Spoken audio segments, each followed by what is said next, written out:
ในบางคงเขตชนบทของสาธารณรัฐประชาธิปไตยประชาชนลาวอัตราการหู้หนังสือแม่นยังต่ำเพื่อแก้ไขความท้าทายนี้โครงการ iStudy ขององค์การ World Vision มีเป้าหมายประกอบส่วนเพื่อการเปลี่ยนแปลงในทางบวกและปรับปรุงอัตราการหู้หนังสือให้แก่เด็กน้อย 2,500 คนโครงการ iStudy จะเอาใจใส่ใน4โครงเขตเวียกงานหลักๆคือ 1. นักเรียนที่มีความกระตือรือร้น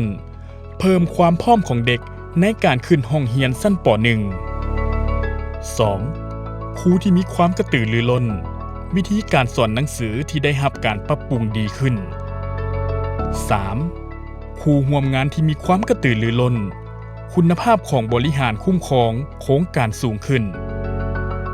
4. ชุมชนที่มีความกระตือรือร้นมีผู้เบิ่งแยงและมีส่วนร่วมหลายขึ้นทางโครงการอิสตรีช่วยบ้านข้าพเจ้านี้มีความสำคัญหลายเนาะคือในบ้านในภาคภูมิใจเลยการช่วยเหลือต่างๆของโครงการและลูกหลานเฮามีความรู้ความสามารถอันใหม่ๆอันนี้ก็คือในบ้านน่ะดีมุกดีใจเนาะ